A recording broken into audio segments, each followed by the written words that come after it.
পৃথিবী বিখ্যাত একজন আল্লাহর ওলি, তার নাম হযরত আবু মুসলিম আল খাওলামি। একসাথে বলবেন আল্লাহু আকবার। বলতেছি, বলে হুজুর এই কথা কেন বলতেছেন? এগুলি আমাদের বিশ্বাস, আপনাকে পরিপূর্ণটা বুঝতে হবে। দেখেন, আবু মুসলিম আল খাওলামি তিনি কোন সাহাবী না, যদিও রসুলের জামানাতে তার জন্ম হয়েছে, তার বাড়ি ছিল মিশর। তো মিশর থেকে তিনি মক্কা মদিনা আসার পরে দেখছেন আল্লাহর নবী আর দুনিয়াতে নাই। তিনি হযরত আবু বকরের হাতে কালেমা পড়ছেন।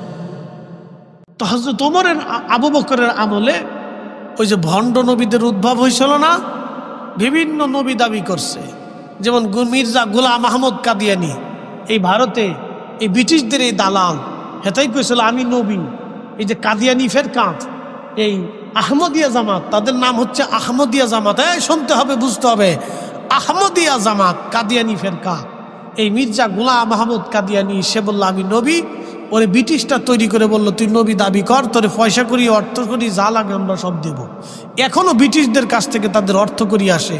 এই যে বড় বড় কোম্পানি, প্রাণ ট্রাণ, এগুলো সব ওদের তৈরি, বুঝতে পারছেন?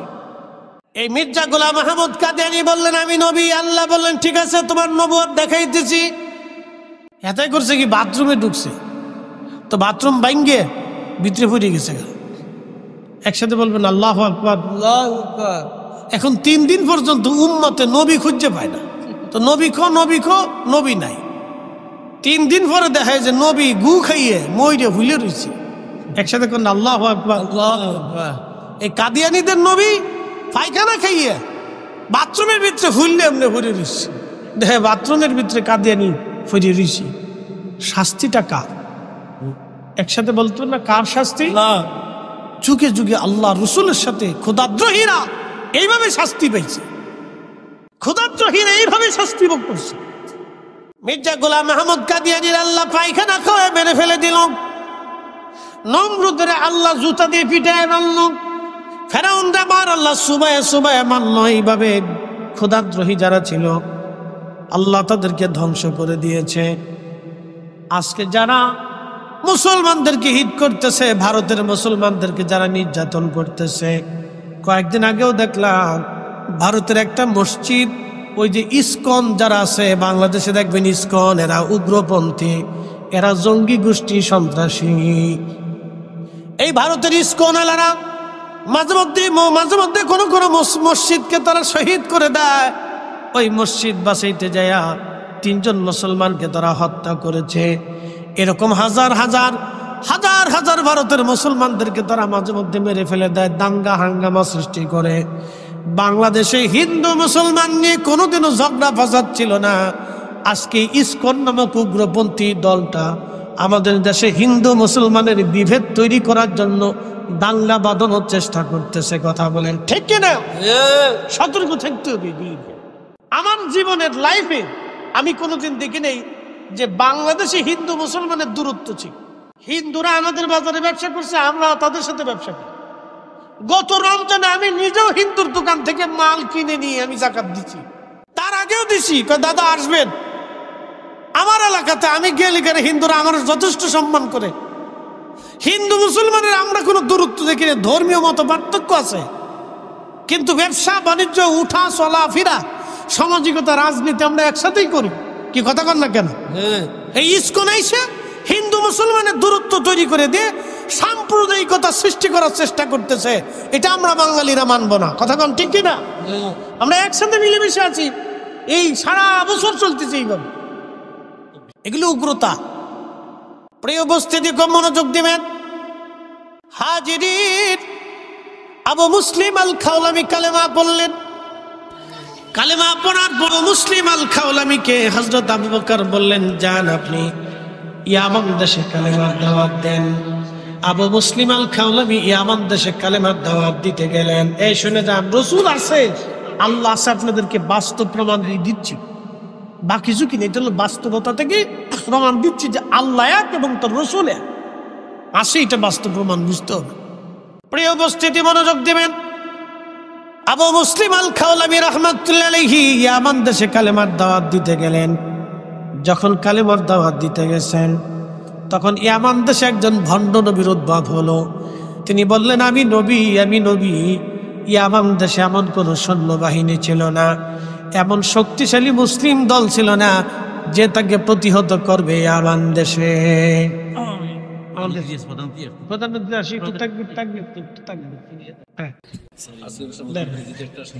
মাশাআল্লাহ, আলহামদুলিল্লাহ। আমাদের প্রধান অতিথি সাহেব ব্যারিস্টার রহমান রাসেল সাহেব আমাদের মাঝে উপস্থিত হয়েছে। এই গ্রামের একটি সরকার ব্যারিস্টার রহমান রাসেল সহকারী বাংলাদেশ আলহামদুলিল্লাহ উনি উপস্থিত হয়েছে। আমরা সবাই সুখে রাখবো আলহামদুলিল্লাহ। সেই এলাকার একটি এলাকায় বড় আল্লাহ তাআলা আমাকে ভালো আছে। আসসালামু আলাইকুম। আচ্ছা, আমরা বলি আলহামদুলিল্লাহ। আমাদের সম্মানিত প্রধান অতিথি তিনি চলে আসছেন, সভাপতি মহোদয় আসছেন, আমাদের অতিথিবৃন্দ সবাই আসছেন। আমরা সকলে বলি মারহাবা, নারে তাকবীর, নারে রিসালাত। ফিসে যারা আছেন ভিতরে বইলে সুন্দর হয়। আসেন ভাই, বসে পড়ি। ভাই, প্রিয় ভাই আমার, বসে পড়ি। শোনেন, একটা কথা আপনাদেরকে বলি। এই গ্রামে 100 বছর শতবর্ষী বয়সী কেউ আছে? 100 বছরের বয়সী কেউ আছে এই গ্রামে? 100 বছর বয়স কেউ আছে? তার অর্থ কি? অর্থ হচ্ছে 100 বছর আগে যারা এই কি বলে জগন্নাথপুরে ছিল, আজকে কিন্তু তারা নাই, তারা সবাই মাটির নিচে। এই আর আগামী 100 বছর পরে আমরাও সবাই মাটির নিচে। কি কথা ঠিক কিনা? আপনি একটু ভাবেন, একটু চিন্তা করেন যে 100 বছর আগে যারা ছিল জগন্নাথপুরে, তারা কিন্তু কেউ নাই, সবাই মাটির নিচে চলে গেছে। তা আগামী 100 বছর পরে আমরাও সবাই মাটির নিচে চলে যাব। আপনি যা দেখেন, গোরস্থানে মাঝে মধ্যে দাঁড়াবেন, যা দেখবেন যে ওখানে চেয়ারম্যান, মেম্বার, এমপি, মন্ত্রী, মিনিস্টার, শিক্ষিত, অশিক্ষিত, ধনী, দরিদ্র, কত মানুষ একই মাটির নিচে সমান হয়ে গেছে। একই মাটির নিচে সবাই মিসমার হয়ে গেছে, কারোই কিন্তু কোনো খোঁজ নাই। তার আওলাদরাও কবরের পাশে দাঁড়ায় না। 200 বছর আগে, 300 বছর আগে যারা কবরে চলে গেল, তাদের কবরের পাশে দাঁড়ানোর আজকে কেউ নাই, কেউ নাই। ঠিক আমাদেরও সেম, 200 বছর পরে আমাদের কবরের পাশে কেউ দাঁড়াবে না। এটা কিন্তু চিরসত্য। এই জন্য দাঁড়িয়ে থেকে কষ্ট না করে ভিতরে বসি। এটার ভিতরে বসলে আল্লাহ আপনাকে মাফ করবে। শোনেন, আল্লাহর জান্নাতে যাইতে হলে আপনাকে আল্লাহকে খুশি করেই যাইতে হবে।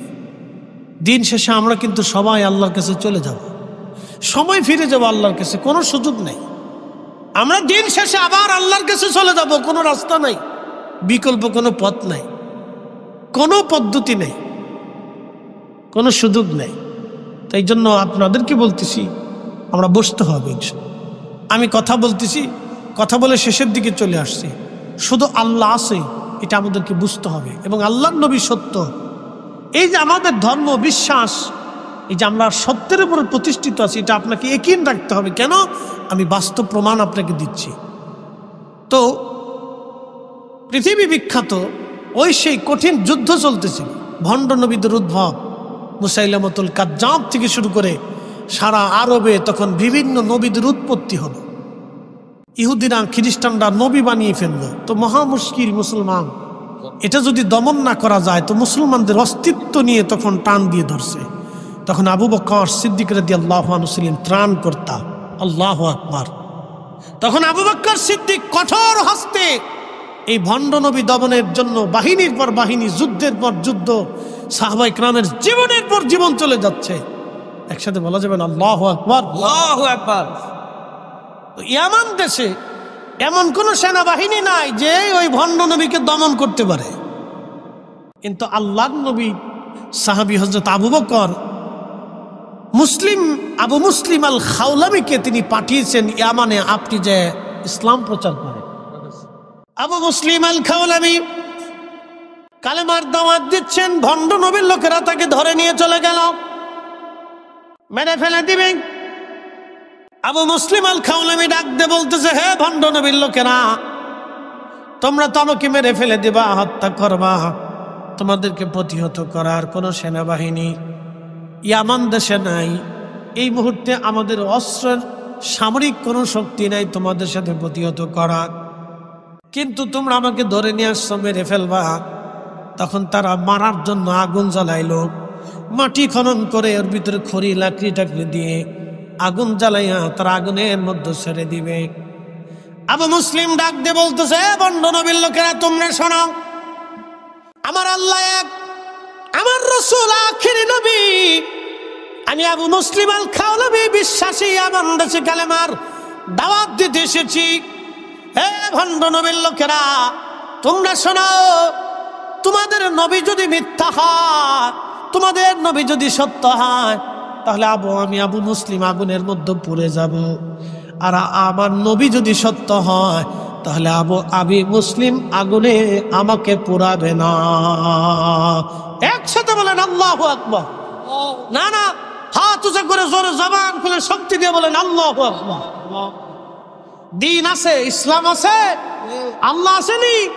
কত বড় ইয়াকিন আল্লাহ হলে একজন আশিক রাসূল, তিনি বলতেছে আমার নবী শেষ নবী, যদি তিনি শেষ নবী না হন তাহলে আমি আগুনে পড়ে যাব। আর তিনি যদি শেষ নবী হয়ে থাকেন তাহলে আমাকে আগুন পোড়াবে না। হাজার হাজার মানুষ সাক্ষী। ইমাম ইবনে কাসির তার তারিখের মধ্যে লিখতেছেন, আবু মুসলিম আল খাওলামি রাহিমাহুল্লাহকে তারা হাত পা বেঁধে আগুনের মধ্যে ফেলে দিল। আগুন জ্বলে, আবু মুসলিম জ্বলে না। একটু আস্তে হয়ে গেল না? আল্লাহ আছে, আল্লাহ আছে। আগুন কার অধীনে? আগুন কার অধীনে? আবু মুসলিমও কার অধীনে? আল্লাহর অধীনে। বুঝে যেতে হবে, আপনাকে ইয়াকিন রাখতে হবে পিওর 100। আবু মুসলিম আল খাওলামি আগুনের ভিতরে, আগুন জ্বলে কিন্তু আবু মুসলিম পুড়ে না। শুধু তাই নয়, আবু মুসলিমের মাথায় যে পাগড়িও পরে না, জুব্বাও পরে না, পায়জামাও পরে না, শরীরও পরে না, পশমও পরে না। ওনার শরীরের সাথে যা লেগে রইল কিছুই পড়ল না, আগুন জ্বলতে লাগলো। এখন প্রশ্ন করি, জবাব দিবেন, আগুন যখন জ্বলে আগুনের ভিতরে কি অক্সিজেন আছে? নাই। আগুনের ভিতরে কোনো অক্সিজেন নাই, এই জন্য মানুষ মারা যায়। দেখবেন আগুনে দ্রুত গতিতে মানুষ কেন মরে যায়? এর ভিতরে অক্সিজেন নাই। এই যে অনেক সময় ধোঁয়া, প্রচন্ড ধোঁয়ার ভিতরে ঘরের ভিতরে আটকে যায়, দ্রুত গতিতে মারা যায়, কারণ অক্সিজেন শেষ হয়ে যায়, যার কারণে সে দ্রুত গতিতে মৃত্যু সংঘটিত হয়। এই জন্য আগুন জ্বলতেছে, আবু মুসলিম জ্বলে না। তখন আগুন যখন জ্বলে তো আগুনের ভিতরে তো অক্সিজেন নাই। তা আবু মুসলিমের ভিতরে, তার এই আগুনের ভিতরে অক্সিজেন সাপ্লাই কে দিছে? আল্লাহ। আপনাকে দিন বুঝতে হবে, ইসলাম বুঝতে হবে, কারণ অক্সিজেন আল্লাহর নিয়ন্ত্রণে, আগুন আল্লাহর অধীনে, অক্সিজেন আল্লাহর অধীনে, আবু মুসলিম আল্লাহর অধীনে। আবু মুসলিম চ্যালেঞ্জ দিয়েছে, আমার রাসূল শেষ নবী, আমার আল্লাহর শেষ নবী, আমার আল্লাহর শেষ নবী, এই নবীর পরে আর কোনো নবী নাই। আমার নবী যদি হক হয়ে থাকে তাহলে আমি আবু মুসলিম আগুনে পুড়ব না। হযরত ওমর, আবু বকরের জামানায়, আল্লাহু আকবার, তখন সাহাবে কেরাম লক্ষ লক্ষ সাহাবী জিন্দা, হাজার হাজার সাহাবী তখন জিন্দা। বুঝে যান, সেই দিন আগুন জ্বলল, আবু মুসলিম পুড়ল না। ভণ্ড নবী পলিয়ে চলে গেল, অনেকেই ঈমান গ্রহণ করলো। এই দৃশ্য দেখার পরে ভণ্ড নবীদের উৎপাত ইয়ামান থেকে চিরদিনের জন্য চলে গেল। একসাথে বলবেন না মারহাবা? এটা মুসলিম।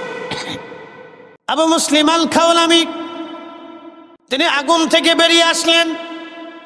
আগুন থেকে বেরিয়ে আসার পরে বহু বিধর্মীরা কালেমা পরে মুসলমান হয়ে গেল। ভণ্ড নবীর লোকেরা পালিয়ে চলে গেল।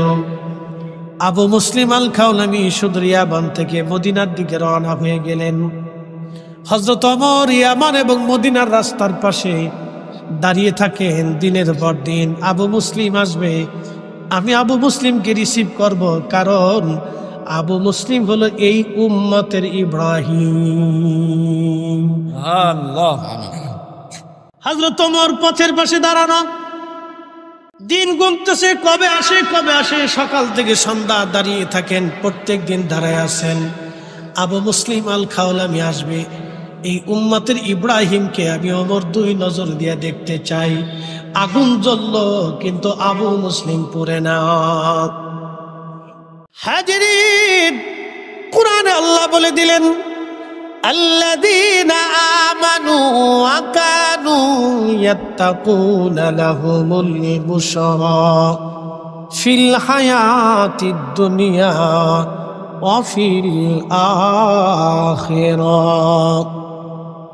আল্লাযীনা আমানু, যারা ঈমান এনেছে, ঈমান বিশ্বাস স্থাপন করেছে এবং ঈমান অনুযায়ী যারা মুত্তাকি হয়েছে, আমার রব আমার আল্লাহ পাক বলে দিলেন লাহুমুল বুশরা ফিল হায়াতিদ দুনিয়া, দুনিয়াতেও তাদের জন্য সুসংবাদ, ওয়া ফিল আখিরাহ, আখিরাতেও তাদের জন্য সুসংবাদ। আবু মুসলিম মদিনার উপকণ্ঠে আসলেন। হযরত ওমর তাকে দেখে দ্রুত গতিতে দৌড়ায় যাইয়া বুকের মধ্যে জড়িয়ে ধরলেন, চুমা লাগাইতে লাগলেন, আদর করতে লাগলেন আর বললেন, আমি এই উম্মতের ইব্রাহিমকে দেখতে পারলাম, আমি উম্মতের ইব্রাহিমকে দেখলাম, আগুনে পড়লো, আগুন তারে পোড়ায় না। আমি ওমরের কপাল ভালো, আমি ধন্য, আমি এই উম্মতের ইব্রাহিমকে দেখার সুযোগ হয়ে গেল। এখন বলেন আল্লাহ আছে? একসাথে বলেন আল্লাহ আছে। আমার নবী সত্য, তাতে কোনো সন্দেহ আছে? কোনো সন্দেহ নেই। অতএব আমরা বহু দেবতায় বিশ্বাসী না, আমরা এক খোদায় বিশ্বাসী। কথা বলেন ঠিক কিনা? এক মালিকই বিশ্বাসী। উপস্থিতি আমার, এগুলো আপনাদেরকে বুঝতে হবে। কাজী নজরুল লিখেছেন, আল্লাহতে পরিপূর্ণ ঈমান কোথা সে মুসলমান।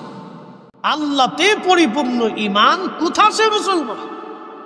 সেই মুসলমান কোথায় পাওয়া যায় যে পরিপূর্ণ আল্লাহতে বিশ্বাসী?